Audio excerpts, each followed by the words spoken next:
Hello students, जैसा आपको पता ही है कि हमारा सेकंड लेसन 12th का जिसका नाम है रिप्रोडक्शन फ्लावरिंग प्लांट्स वो कंप्लीट हो गया है और मैं आपको उसके जो बोर्ड के क्वेश्चंस हैं जो आ सकते हैं वो भेज चुका हूं और इस वायदे के साथ कि उससे बाहर कोई क्वेश्चन नहीं बनता ना आता।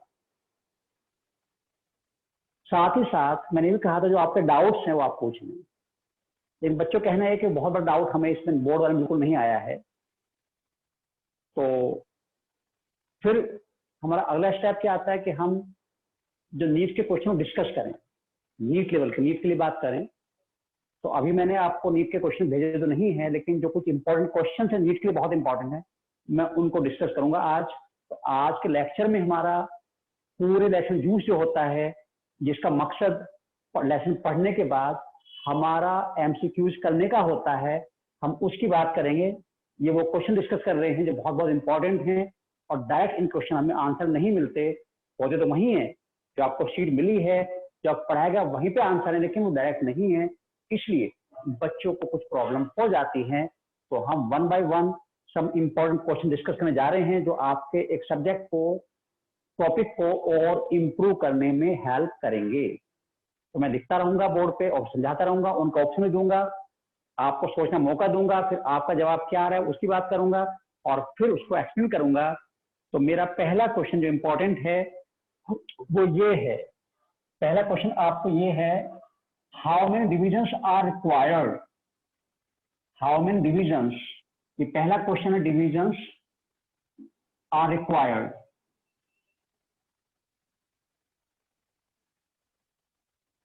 required to produce 200 seeds। जो प्लांट 220 सीड बनाएगा उसके लिए कितने दिन रिक्वायर्ड है? क्या आपको पता है सीड बनेंगे और सीड जो फॉर्मेशन जो है that the end product of saproproximal plants. तो जो एंजियोस्पर्म में जिम्नोस्पर्म प्लांट हैं उनमें जो सैप्रोप्रोक्सिमल है उसका ultimate result seed formation. Seed formation होने के बाद ही सैप्रोप्रोक्सिमल कंप्लीट हुआ है।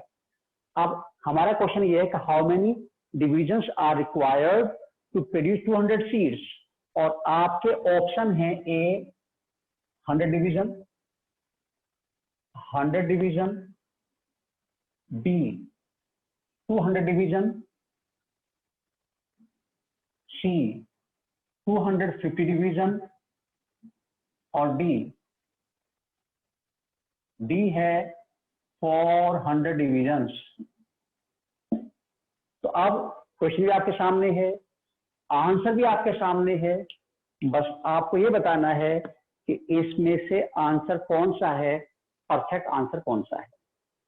यहाँ पर जब क्वेश्चन बनेगा तो यहाँ नंबर सीट घट पड़ सकता है, वो 400 कर सकता है, 100 कर सकता है, 500 कर सकता है, लेकिन पैटर्न निकालने का एक ही है। वो कुछ भी कर नंबर दे, हम उसको इसी, मैं समझाऊंगा आपको, इसी पैटर्न से सॉल्व करेंगे। तो आपका जवाब क्या है? अब मैं नाम किसी से लूं, लेकिन फिर भी जवाब जो है वो ये है कि इसका आंसर 100 डिवीजन नहीं है, ये नहीं है, 200 डिवीजन भी नहीं है, 400 डिवीजन भी नहीं है। जो इसका आंसर है वो है 250 डिवीजन रिक्वायर्ड होंगे। अगर जिस प्लांट में 250 सीड्स बनाए हैं तो उसके लिए उसे 250 डिवीजन करने पड़े हैं। अब ये कैसे, ये समझेंगे आप। देखिए, सबसे पहले जानो, 1 सीड इज इक्वल टू, जब प्लांट एक सीड बनाएगा 1 seed is equal to 1 microspore plus 1 megaspore. तो एक सीड बनाने के लिए प्लांट को एक चाहिए माइक्रोस्पोर, एक चाहिए मेगास्पोर। ठीक है, कोई कंफ्यूजन नहीं। तो यानी एक चाहिए माइक्रोस्पोर, एक चाहिए मेगास्पोर। अब वो कितने सीड बना रहा है? वो बना रहा है 200 सीड्स। तो यानी 200 सीड्स इक्वल टू 200 माइक्रोस्पोर और प्लस 200 मेगास्पोर। ठीक है। तो चूंकि एक शीट बनाने के लिए एक माइक्रोस्पोर एक मेगास्पोर चाहिए होता है, तो 200 शीट बनाने के लिए 200 माइक्रोस्पोर और 200 मेगास्पोर रिक्वायर्ड होंगे। अब आपको माइक्रोस्पोर बनाने, मेगास्पोर बनाने हैं। देखिए, आप पता है कि माइक्रोस्पोर एक डिवीजन में 4 बनते हैं। जब माइक्रोस्पोर मदर सेल में जो एमएमसी इसमें डिवीजन होगा तो 1 से 4 माइक्रोस्पोर बनेंगे।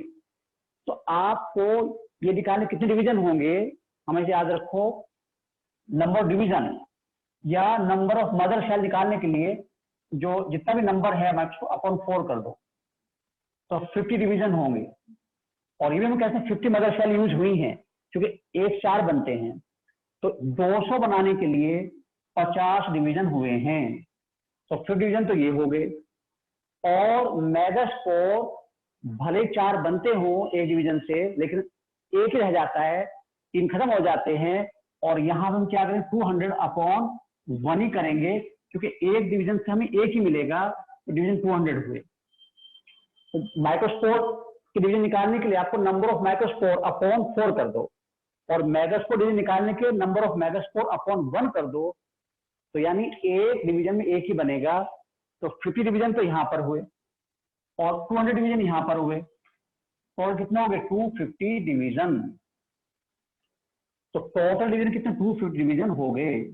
अब देखो, आपको क्लियर हो गया कि हमें जितने शीट बनाने हैं, हमें उतने माइक्रोस्पोर चाहिए, उतनी मेगास्पोर चाहिए। और अगर 200 शीट बनाने हैं तो 200 माइक्रोस्पोर चाहिए, 200 मेगास्पोर चाहिए। अब डिवीजन कितने हुए बनाने के लिए, 200 अपॉन 4। अगर यहाँ 4 जितने को कहेगा अपॉन 4 कर दो, यहाँ तो 1 ही करना है, उतने डिवीजन होने हैं। तो यहाँ तो 200 डिवीजन हुए, यहाँ 50 डिवीजन हुए, और इसलिए टोटल डिवीजन हो गए 250। और ये क्वेश्चन कभी आया हुआ है, उस टाइम उन्होंने 500 शीट पूछा था, शायद एम्स में क्वेश्चन था वो, कि 500 शीट बनाने के लिए कितने डिवीजन करने होंगे। तो अब 500 की बात करो, आप क्या करोगे, तो यहाँ पर 500 अपॉन 4 कर दोगे, 125 हो गया। और यहाँ पे 500 अपॉन 1 कर दोगे, 500 हो गया। और 125 और 500 625 डिवीजन होंगे। अब कुछ भी हो आप निकाल दो। तो ये क्वेश्चन आपको बिल्कुल क्लियर हो गया। और अब मैं अगले क्वेश्चन की बात कर रहा हूँ, आपने देख लिया, शायद नोट भी कर लिया होगा, और जब आप कोई बुक के क्वेश्चन सोल्व कर कहीं ना कहीं मिल जाएगा, और क्लियर हो गया निकाला कैसे गया होगा। अब मैं दूसरे क्वेश्चन की बात कर रहा हूँ। सेकंड क्वेश्चन हम किसको डिस्कस कर रहे हैं, सेकंड क्वेश्चन क्या है, वो सेकंड क्वेश्चन ये है कि which one is not the part of embryo sac.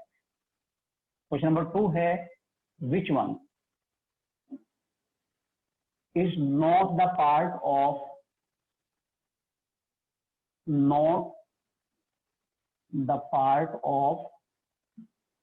embryo sac। Embryo sac आपको याद आ गया होगा, जो फीमेल गैमेटोफाइट है उसको हम एम्ब्रियो सैक बोलते हैं। और यहां पर मैं ऑप्शन ले रहा हूं, आप बताएं इनमें से कौन सा पार्ट ऐसा है जो एम्ब्रियो सैक का नहीं है। इसमें ए है एम्ब्रियो, कि एम्ब्रियो जो है वो एम्ब्रियो सैक में नहीं होता। बी जाइगोट एम्ब्रियो सैक में नहीं होता है, बताना, मैं नहीं बोल रहा, मैं कैसे बोल रहा हूं। और C synergid cell, synergid cell embryo sac में नहीं होती। और डी है पेरिस्पर्म, पेरिस्पर्म। अब ये 4 ऑप्शन आपके सामने हैं, इनमें से एक आंसर है। पहले आपको देखना है कि एम्ब्रियो सैक कहाँ है। देखिए, ओवरी में ओव्यूल होता है, मैंने कहा था, पढ़ा था आपको कि ओवरी का इंपॉर्टेंट पार्ट ओव्यूल है, और ओव्यूल का इंपॉर्टेंट पार्ट एम्ब्रियो सैक है। और एम्ब्रियो सैक का दूसरा नाम फीमेल गैमेटोफाइट है, जो 7 सेल 8 न्यूक्लिएट होता है। और मैंने भी कहा था कि जो फर्टिलाइजेशन होता है एंजियोस्पर्म प्लांट में, एम्ब्रियो सैक में होता है। तो एम्ब्रियो फर्टिलाइजेशन में जाइगोट बनेगा, जब फर्टिलाइजेशन होगा जाइगोट बनेगा कहां पर, एम्ब्रियो सैक बनेगा। और जाइगोट से फिर एम्ब्रियो बनेगा, एम्ब्रियो सैक अंदर बनेगा। तो ये भी एम्ब्रियो सैक में होता है, ये भी एम्ब्रियो सैक में होता है। और आपको पता है सिनर्जिड सेल, एग के दोनों तरफ एक एक सिनर्जिड सेल होती है, ये भी एम्ब्रियो सैक में होती है। लेकिन पेरिस्पर्म इज द आंसर, क्योंकि एम्ब्रियो सैक में नहीं होता। तो यहाँ पर हमारा आंसर क्या है, पेरिस्पर्म है। और पेरिस्पर्म में इंपॉर्टेंट क्वेश्चन है, क्या है, व्हाट इज पेरिस्पर्म, आप पता है। रिमेनिंग न्यूक्लियस, जो बचा हुआ न्यूक्लियस रह जाता है सीड में, उसको हम बोलते हैं पेरिस्पर्म। तो रिमेनिंग न्यूक्लियस क्या कहलाएगा, दैट इज कॉल्ड पेरिस्पर्म। ठीक है, वो पेरिस्पर्म होता है। अब यहाँ पे थोड़ा सा दुख हमारा ये है कि किसी वजह से हम 2 दिन से लाइव क्लास को यूट्यूब पे अपलोड नहीं कर पाए, क्योंकि कुछ टेक्निकल प्रॉब्लम हमारे साथ चल रही है। और ये कुछ ना कुछ अभी होता ही रहता है अभी, क्योंकि हम तो एक नए मुल्ला अल्लाह हो रहा है। तो ये है कि हम कोशिश तो कर रहे हैं कि अच्छा करें, लेकिन कुछ ना कुछ टेक्निकल जो प्रॉब्लम्स हो हमारे हाथ में कम्प्लीटली नहीं है। फिर भी मैंने पहले कहा हुआ है कि अब इसको थोड़ा सा बियर करते रहें और भगवान से ही प्रार्थना करते रहें कि ये कोविड-19 जो है हमारे देश का, दुनिया का पीछे छोड़ दे और सब कुछ नॉर्मल हो जाए और फिर से हम एक हंसी खुशी जिंदगी जीते रहें। वैसे अभी हंसी खुशी रहना चाहिए, क्योंकि दुख से कोई फायदा नहीं होता। याद रखो, 2 तरह की एक्टिविटीज हैं जिंदगी में, वॉलंटरी इनवॉलंटरी। वॉलंटरी जो आपके हाथ में है, इनवॉलंटरी जो हमारे हाथ में है ही नहीं। तो मैं तो सोच, जो काम हमारे हाथ में नहीं है उससे परेशान होकर हम क्या करेंगे, कुछ नहीं कर सकते। तो इसलिए सोचो, इनवॉलंटरी हमारे हाथ में नहीं है। हाँ, इतना दिमाग जरूर लगाओ कि इस इनवॉलंटरी में हम क्या कुछ कर सकते हैं, वो ध्यान रखो। वो करोगे तो आपको और खुशी मिलेगी, समस्या कम हो जाएगी। और फिलहाल एक समस्या कम हो गई कि हमें पता चल गया कि इनमें से कौन सा पार्ट एम्ब्रोसैक का नहीं है। तो पेरिस्पर्म एम्ब्रोसैक के बाहर होता है। जो एम्ब्रोसैक के बाहर है, क्योंकि न्यूक्लियस के बाहर का पार्ट, सॉरी, एम्ब्रोसैक के बाहर का पार्ट न्यूक्लियस है और वही बचा हुआ न्यूक्लियस पेरिस्पर्म कहलाता है। तो सेकंड क्वेश्चन भी आपको क्लियर हो गया।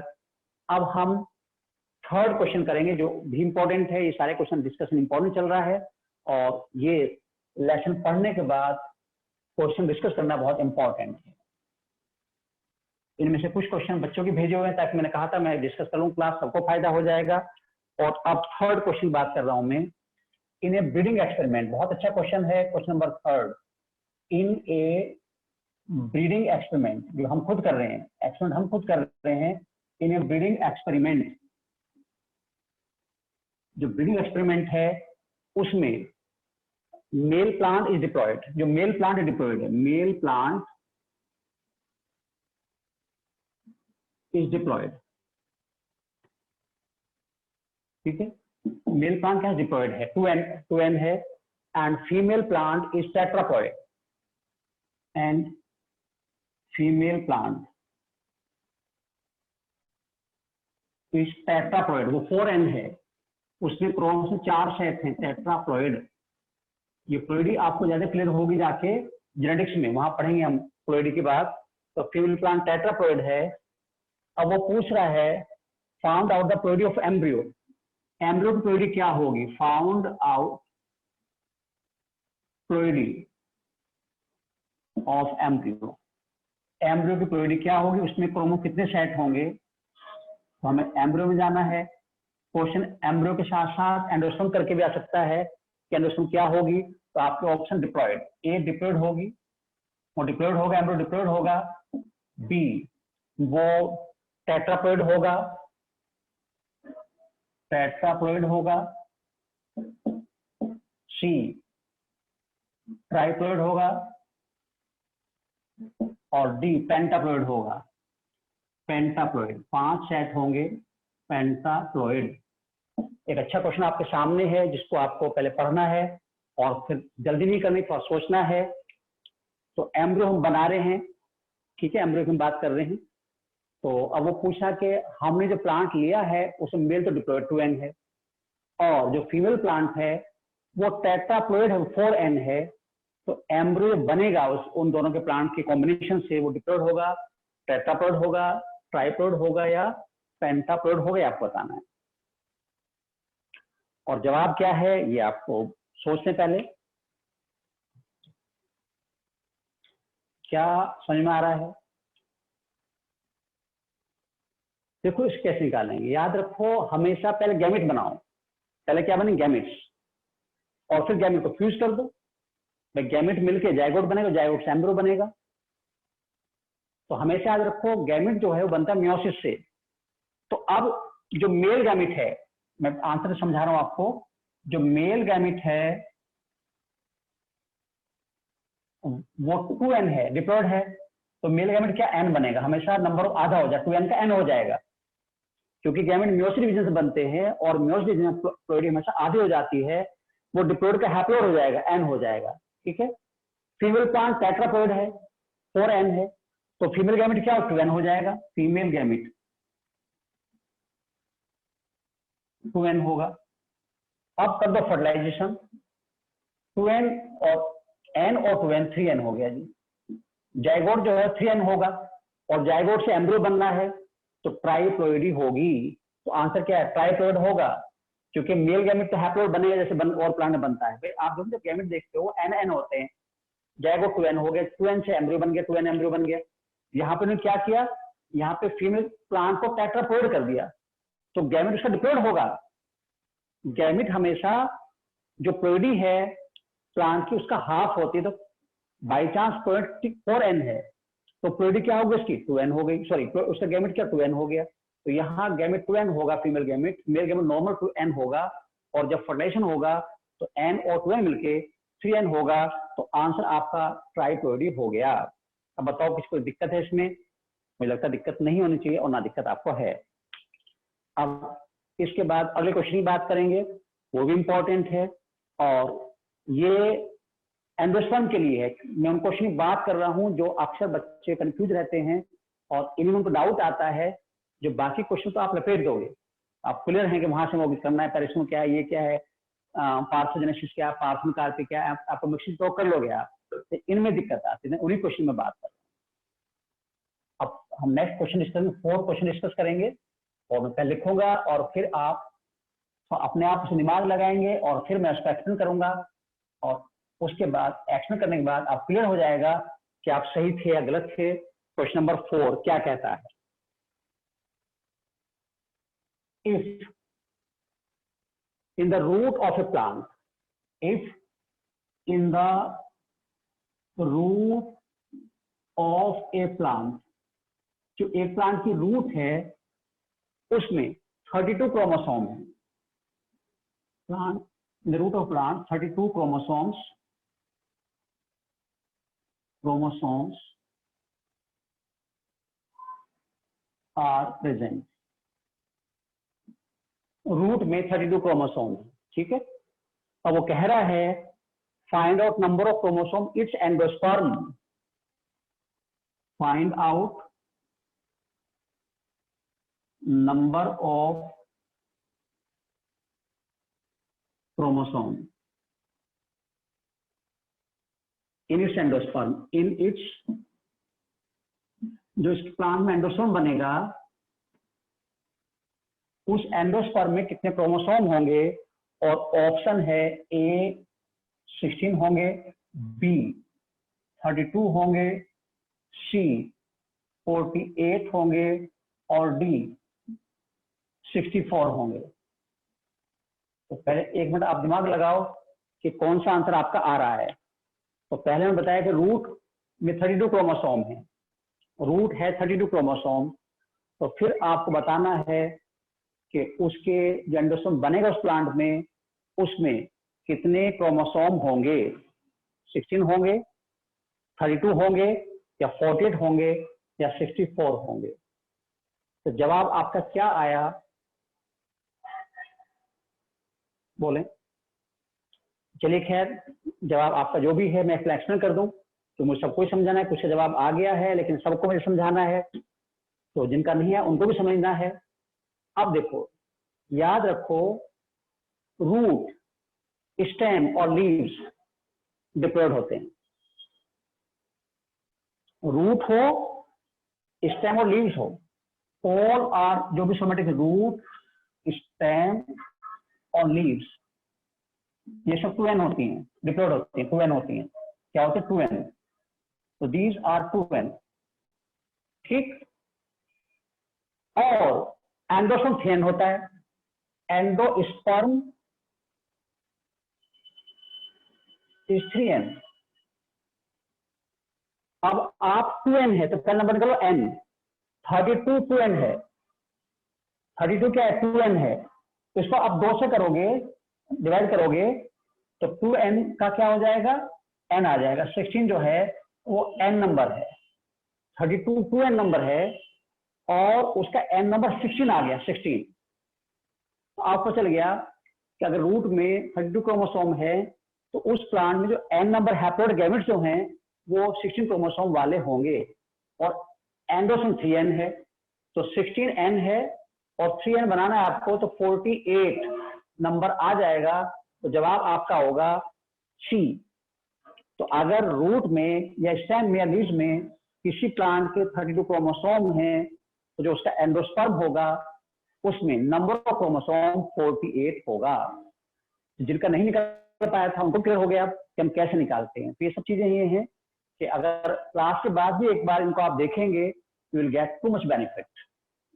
अगर अभी थोड़ा बहुत पकड़ से बाहर है तो मैं बार बार कहता हूँ यूट्यूब पे जाके उसको दोबारा से आप देख सकते हो, समझ सकते हो, क्योंकि कई बार कंसंट्रेशन हमारी क्लास में आपकी थोड़ा डिस्टर्ब हो जाती है क्योंकि आप घर पे हो, कोई आवाज आ गई, कुछ ने क्वेश्चन आवाज दे ली तो आपको आवाज वहां पहुंच रही है और आप डाइवर्ट हो, इतने क्वेश्चन निकल गया और 48 हो गया और आप कह रहे कैसे हुआ, तो दोबारा आप देख सकते हैं। तो बोल रहे हैं अगला क्वेश्चन करें, इसमें तो कोई दिक्कत नहीं किसी को। अब हम नेक्स्ट क्वेश्चन कर रहे हैं और नेक्स्ट क्वेश्चन क्या है उसके बाद से 5th क्वेश्चन। मैंने आपको बताया था कि जो नीट में क्वेश्चन आते हैं उनके कई पैटर्न होते हैं, सारे क्वेश्चन जैसे नहीं होते। मैं हर तरह क्वेश्चन करने की कोशिश कर रहा हूं और एग्जाम में भी आपको जो टेस्ट पेपर आपको मिलेगा, भेजा जाएगा घर पे, उसमें भी आपको सभी तरह क्वेश्चन होंगे। अब मेरा क्वेश्चन नंबर 5 आपको बता रहा हूं। देखिए, एक प्लांट ऐसा, ए प्लांट हैज फ्लावर, उसमें फ्लावर्स हैं, एक प्लांट में फ्लावर्स हैं, खूब लगे हुए हैं, लेकिन आज तक उसने ना तो फ्रूट प्रोड्यूस की ना सीड प्रोड्यूस की। But it does not produce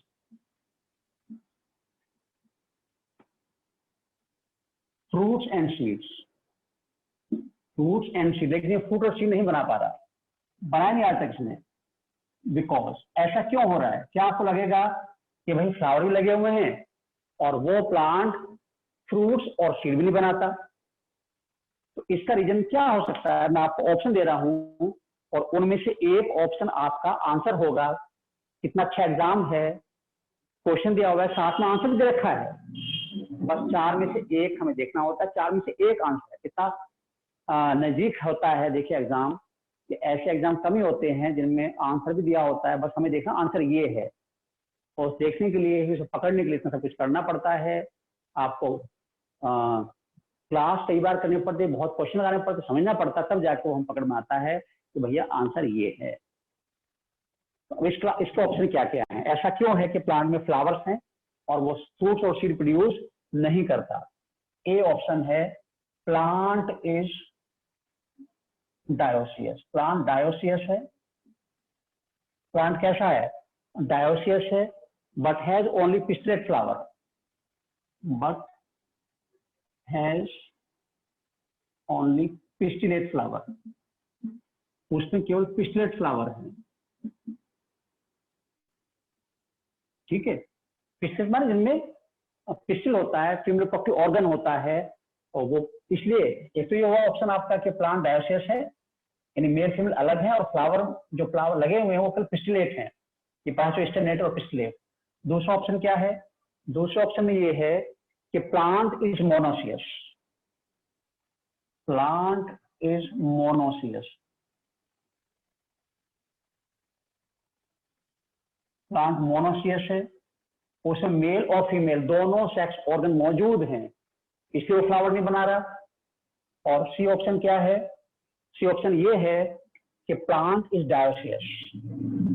plant dioecious है, plant is dioecious and has both staminate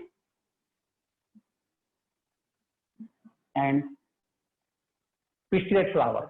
staminate and pistillate flower, दोनों तरह के फ्लावर, मेल भी और फीमेल भी। ठीक है।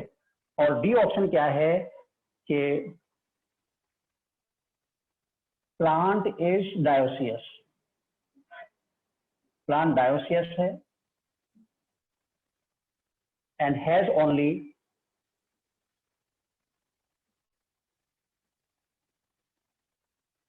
Staminate flower.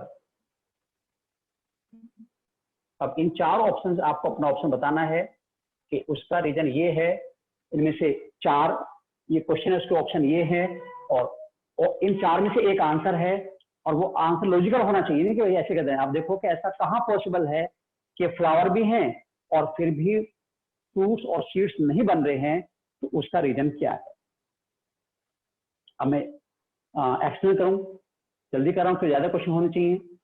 Plant is dioecious, यानी मेल फीमेल अलग है और उससे केवल पिस्टिल फ्लावर हैं। तो भैया पिस्टिल फ्लावर तो ठीक है, पोलन आ जाएगा, इंसेक्ट आज ऐसे तो फ्रूट सीड बनने संभावना है, ऐसा नहीं हो कभी बनेंगे नहीं, क्योंकि हमेशा पिस्टिल फ्लावर पर ही फ्रूट्स और सीड्स बनते हैं। याद रखो, प्लांट इज मोनोसियस, जब मोनोसियस है तो मेल फीमेल साथ में फ्रूट बन जाना चाहिए, संभावना है। यहाँ पर प्लांट डायोसियस है, उसमें स्टेमेट फ्लावर भी है, पिस्टिल फ्लावर भी हैं, तो सीड क्यों नहीं बन सकता, फ्लावर फ्रूट्स बन सकते हैं, सीड्स बनेंगे, फ्रूट्स बनेंगे। लेकिन प्लांट इज डायोसियस, लेकिन उस पर केवल स्टेमेट फ्लावर है, यानी वो केवल मेल है। तो मेल तो पोलिनेशन प्रोवाइड करने का काम करता है फीमेल फ्लावर को, और फिर वहां पर जाकर जहां फीमेल फ्लावर है, इसके पोलन जब इस पर ट्रांसफर होंगे तो यहाँ पर सीड्स बनेंगे। तो क्योंकि वो प्लांट केवल मेल है, उस पर जो फ्लावर स्टेमेट फ्लावर हैं, और जब मेल है तो भैया कैसे फ्रूट्स और सीड्स बनाएगा। तो आंसर क्या हुआ, आंसर हुआ डी, कि प्लांट डायोसियस है और उसमें केवल स्टेमेट फ्लावर मेल फ्लावर हैं, और मेल फ्लावर अकेले सीड्स नहीं बना सकते, वो तो पोलन प्रोवाइड करते हैं। फ्रूट और सीड तो ऑलवेज डेवलप होते हैं, और वो इसमें नहीं है। बाकी तीनों केसेस में संभावना है कि फ्रूट बन सकते हैं, सीड बन सकते हैं, यहाँ पर कोई संभावना नहीं है जो कभी भी वो फ्रूट्स और सीड्स बना सके। अब हम अगले क्वेश्चन की बात करेंगे, नेक्स्ट क्वेश्चन की बात करेंगे। एक के बाद एक अच्छे क्वेश्चन आपको मिलते जा रहे हैं, और यही वो क्वेश्चन है जिनमें थोड़ा सा सोचना पड़ता है। जो बाकी क्वेश्चन आप बुक में देखते हो लपेट दोगे आप, तो कितना क्लियर आपको टॉपिक हो गया है, तो आपको दिक्कत नहीं करेगा। अब नेक्स्ट क्वेश्चन की बात कर रहा हूं मैं। नेक्स्ट क्वेश्चन क्या है, नेक्स्ट क्वेश्चन ये है कि which plant prevent both autogamy and geitonogamy. अच्छा क्वेश्चन है, विच प्लांट फ्रॉम फॉलोइंग, जो नीचे प्लांट दिखेंगे, which plant from following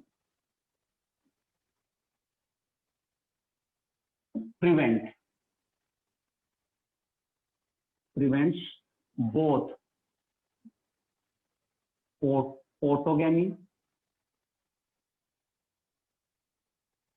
autogamy and जिटोनोगैमी।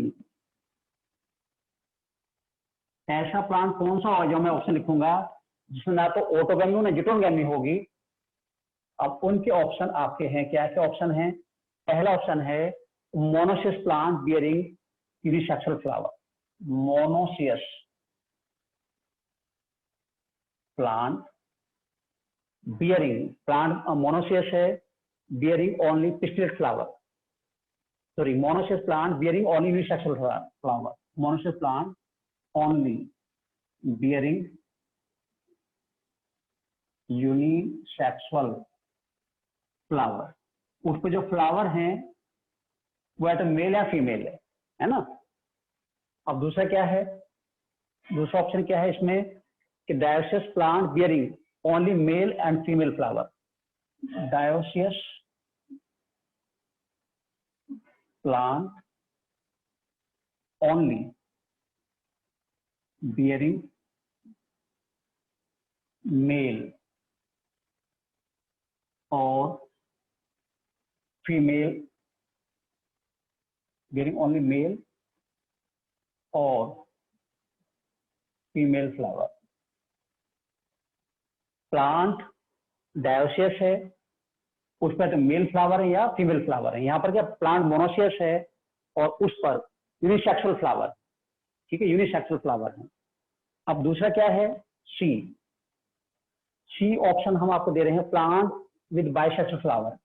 जो प्लांट है, प्लांट विद बाइसेक्सुअल फ्लावर, जो प्लांट फ्लावर बाइसेक्सुअल है, प्लांट कैसा है, बाइसेक्सुअल फ्लावर है। डी ऑप्शन में दे रहा हूं आपको, क्या डी ऑप्शन है कि plant is dioecious, plant is dioecious and has only one type of flower, has only one type of flower.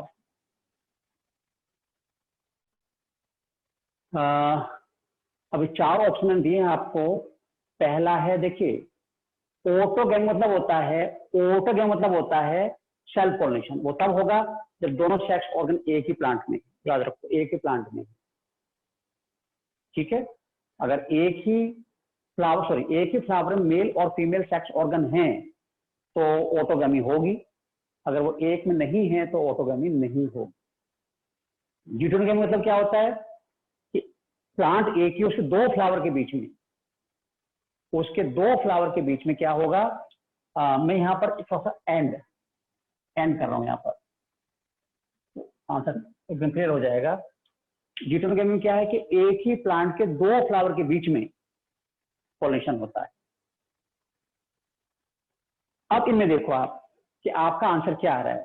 भाई मोनोसियस प्लांट है और यूनिसेक्सुअल फ्लावर हैं, उसमें यूनिसेक्सुअल माने मेल फीमेल दोनों सेक्स मौजूद हैं, तो यहां तो क्या होगा, ऑटोगैमी हो सकती है। जब दोनों सेक्स मौजूद हैं तो आंसर पहला तो हमारे गेम से बाहर हो गया, क्योंकि यहाँ पर दोनों सेक्स ऑर्गन होने की वजह से ऑटोगैमी तो होने की संभावना है। यहाँ पर प्लांट डायोसियस है and only bearing mail and female flower, तो प्लांट डायोसियस है, मेल और फीमेल फ्लावर, यहाँ पर ड्यूटेरोगैमी हो जाएगी, ठीक है। प्लांट इज बाइसेक्सुअल, यहाँ भी क्या हो जाएगा, ऑटोगैमी हो सकती है भाई, जब एक में दोनों ऑर्गन है। देन प्लांट इज डायोसियस, यहाँ पर प्लांट डायोसियस, 2 सेक्स अलग हैं और एक प्लांट पर एक ही तरह के फ्लावर हैं, तो उसमें जब एक ही तरह के फ्लावर हैं तो मेल या फीमेल है, तो ना तो ऑटोगैमी हो सकती, ना ड्यूटेरोगैमी हो सकती, एक तरह के फ्लावर हैं। तो यहाँ पर हमारा आंसर हुआ डी। इस क्वेश्चन को एक बार और आप दिमाग लगा लें तो आप उसमें फिर पकड़ में आपको आ जाएगा कि ऑटोगैमी तब संभावना जब दोनों सेक्स ऑर्गन एक ही फ्लावर में हो। ड्यूटेरोगैमी क्या है, जब एक प्लांट पर 2 तरह के फ्लावर मेल और फीमेल दोनों मौजूद, तब वो ड्यूटेरोगैमी करेगा। और बाइसेक्सुअल में ऑटोगैमी तो हो सकती है, अक्सर होती है, लेकिन अगर एक प्लांट पर एक ही तरह के फ्लावर चाहे मेल या चाहे फीमेल हो, उनमें कभी भी ऑटोगैमी ड्यूटेरोगैमी पॉसिबल नहीं है। तो परफेक्ट आंसर हमारा डी है। अब हम नेक्स्ट क्वेश्चन की बात करें। नेक्स्ट क्वेश्चन आपको देंगे जिसका आंसर आपको पहले निकालना है और फिर मुझे उसे एक्सप्लेन करना है ताकि कोई कंफ्यूजन आपको ना रहे। अब क्या है नेक्स्ट क्वेश्चन? नेक्स्ट क्वेश्चन हमारा क्या है, अब जानो आप। अब मैं लिख रहा हूं क्वेश्चन नंबर 7। इसमें क्या है, which cell is diploid in unfertilized embryo sac, which cell is diploid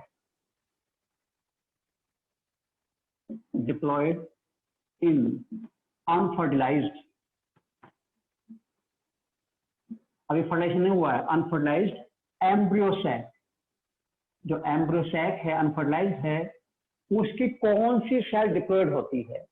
तो मैं आपको ऑप्शन दे रहा हूं और आपको बताना है। ए ऑप्शन आपका एग है, एग इसमें होता है। बी उसमें सिनर्जिड सेल है, बी ऑप्शन सिनर्जिड सेल है। सी ऑप्शन एंटीपोडल सेल है,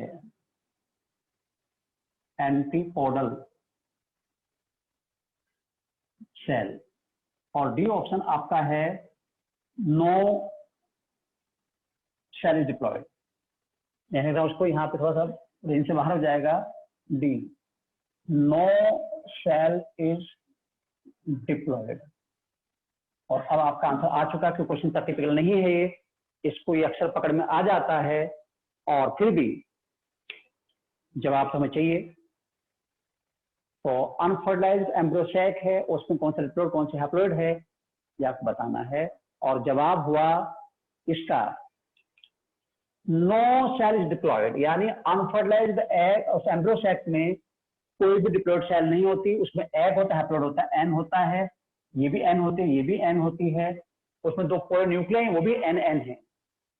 हाँ, फर्टिलाइज्ड एम्ब्रियो सैक में जाइगोट डिप्लॉइड हो जाता है, एम्ब्रियो डिप्लॉइड हो जाता है, और जो एंडोस्पर्म है वो ट्रिप्लॉइड हो जाता है, बिकम ट्रिप्लॉइड। यहाँ भी क्वेश्चन आया हुआ है कि जो फर्टिलाइज्ड एम्ब्रियो सैक है उसमें कौन सी ट्रिप्लॉइडी होगी, तो जाइगोट या एम्ब्रियो डिप्लॉइड होता है, और जो एंडोस्पर्म है वो ट्रिप्लॉइड होता है, उसमें कोई हैप्लॉइड सेल नहीं बचती।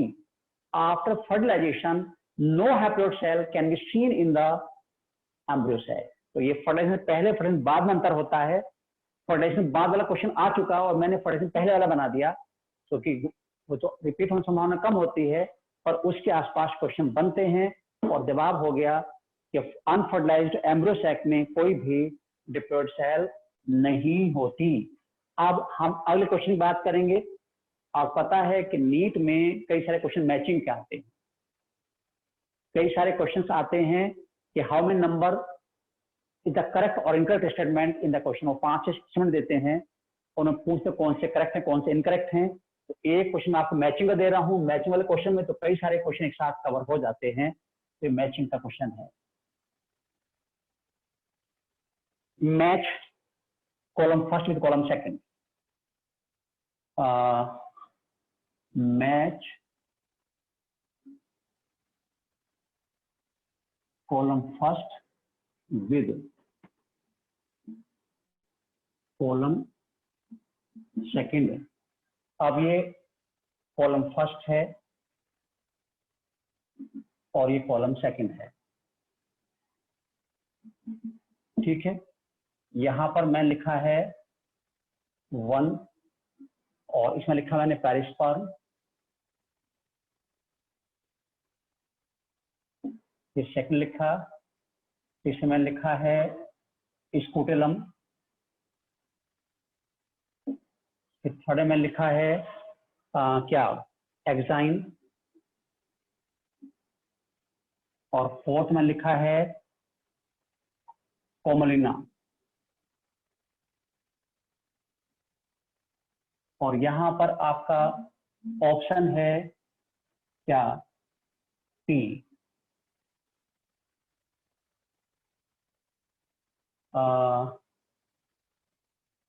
Two types flower,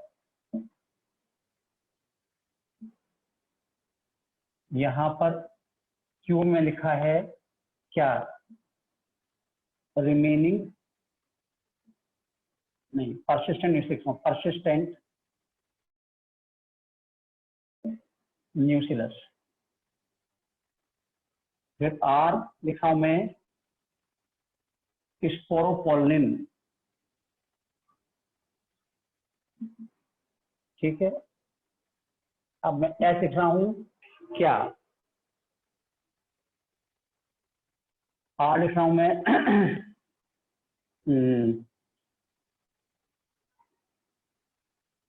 कोटेडॉन। अब इनको मैच करना है। अब देखो पहला है 1, मैं सीधा आंसर बता रहा हूं, 1 का क्या होना चाहिए पेरिस्पर्म। अब तो पेरिस्पर्म इनमें से क्या होता है, तो ये तो आपको पता है परसिस्टेंट न्यूसिलस जो है वो पेरिस्पर्म होता है। तो ए का 1 का हुआ क्यू। अब दूसरा स्कूटेलम, 2 का क्या होगा, स्कूटेलम क्या है, ये स्कूटेलम है ये मोनोकोट एम्ब्रियो का कोटेडॉन है। जवाब हुआ सेकंड का हुआ S.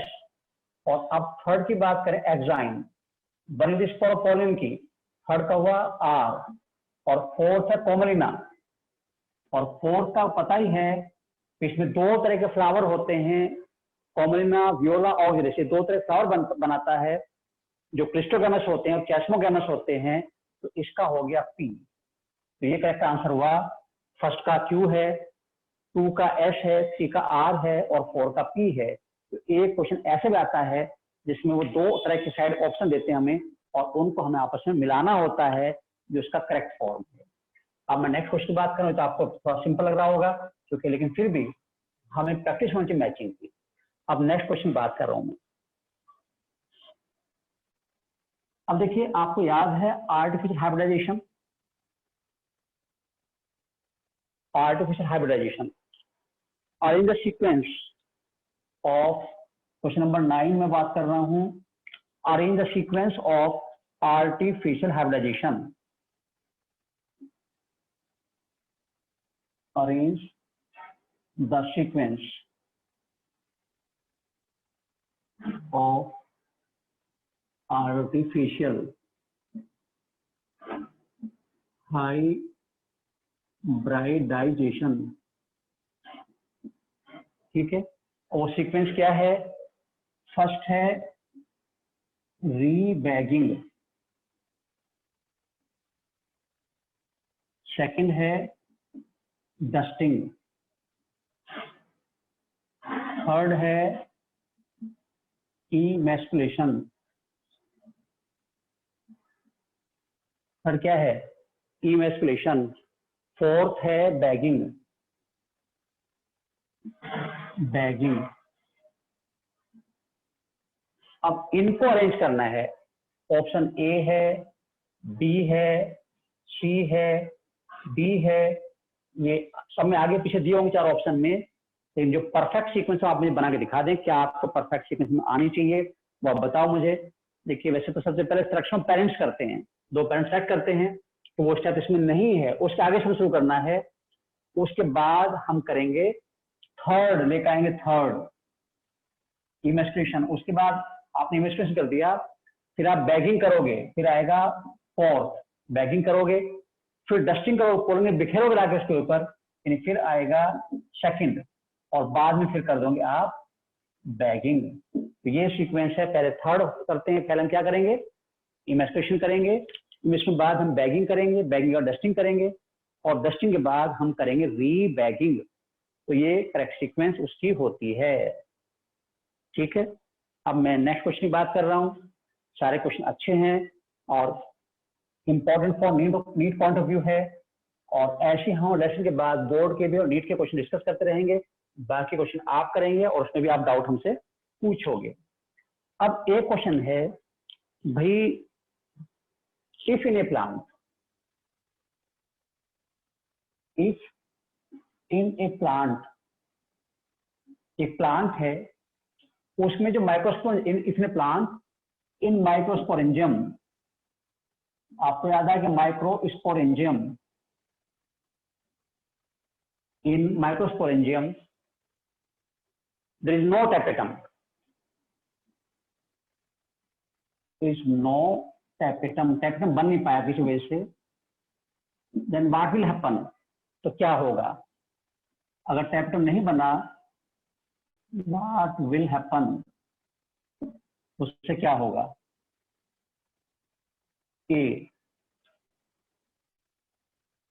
small microspore will form, microspore छोटे बनेंगे, small माइक्रोस्पोर विल प्रोड्यूस, छोटे छोटे माइक्रोस्पोर बनेंगे, साइज बड़ा नहीं हो पाएगा, प्रोड्यूस है small microspore, small microspore will produce.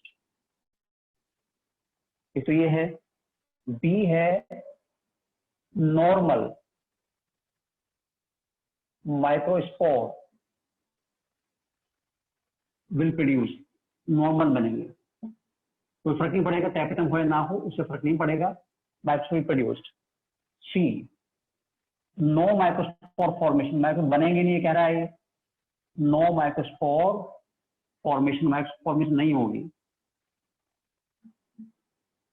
और D, abnormal microspore, abnormal microspore, abnormal microspore will form. तो बताओ भाई साहब, अब आपके हिसाब से क्या है? काफी क्लोज आंसर है इसमें और काफी थोड़ा सा हिलाने वाला है। आपको दो आंसर इसमें एक जैसे मतलब काफी क्लोज लगेंगे, पर फिर भी परफेक्ट आंसर एक होगा। और वो क्या होगा, स्मॉल माइक्रो छोटे बनेंगे, नॉर्मल बनेंगे, बनेंगे ही नहीं, या एबनॉर्मल बनेंगे, एबनॉर्मल बनेंगे। तो बोलिए क्या आपका आंसर है? तो ये देखिए स्मॉल माइक्रोस्कोप बने, हाँ हो सकता बने, छोटे बने, नॉर्मल तो नहीं बनेंगे, और माइक्रोस्पोर नहीं बनेंगे, ये बात है, क्योंकि माइक्रोस्कोप बनाने का काम तो किसका है, वो तो मदर सेल का है, वो तो है। तो माइक्रोस्कोप बन जाएंगे पर ना तो न्यूट्रिशन मिलेगा और ना ही उनके ऊपर एक्सन बनेगा, क्योंकि एक्सन बनाएगा टैपेटम से बनने वाला स्पोरोपोलिन। तो यानी कुल मिला के जो एबनॉर्मल माइक्रोस्पोर है वो बनेंगे, वो एबनॉर्मल होंगे, फंक्शनल नहीं होंगे, रिड्यूस होंगे, उनके पास न्यूट्रिशन नहीं होगा, तो बनेंगे तो, और वो एबनॉर्मल होंगे। तो हम ये नहीं कहेंगे नहीं बनेंगे, क्योंकि टैपेटम माइक्रोस्कोप न्यूट्रिशन प्रोवाइड करता है, तो भूखे वो स्टार्व माल न्यूट्रिशन वाले माइक्रोस्कोप बनेंगे और उन पर एक्साइन नहीं होगा। इस क्वेश्चन कई तरह से घुमाया जा सकता है, और मेंटेन होगा, एक्साइन नहीं होगा, दोनों होंगे, ये होगा। तो इस तरह के क्वेश्चंस आपको ध्यान देने हैं, और ये 10 के 10 क्वेश्चन बहुत अच्छे क्वेश्चन डिस्कस किए हैं। अभी आपको जो टेस्ट में भेजूंगा उसके क्वेश्चन आप करके देखेंगे और डाउट फिर किसी क्लास में डिस्कस कर लेंगे। तो आई होप कि आप इन क्वेश्चन एंजॉय करें, ध्यान में इनको समझें, फिर भी कोई कंफ्यूजन है तो उसे दूर करें। और हम आप थर्ड लेसन तरफ जा रहे हैं, थर्ड लेसन स्टार्ट करें नेक्स्ट क्लास में, जो ह्यूमन रिप्रोडक्शन है, पहली रिप्रोडक्शन की है, और इसमें थर्ड लेसन तरफ हम बढ़ने वाले हैं। नेक्स्ट क्लास में थर्ड लेसन हमारा स्टार्ट हो जाएगा। तो आज इन्हीं क्वेश्चन के साथ हम आपसे विदा लेते हैं, और नेक्स्ट क्लास में फिर मिलेंगे रिप्रोडक्शन के साथ। तब तक के लिए आप अपनी पढ़ाई करते रहिए। Thanks for the day, see you tomorrow.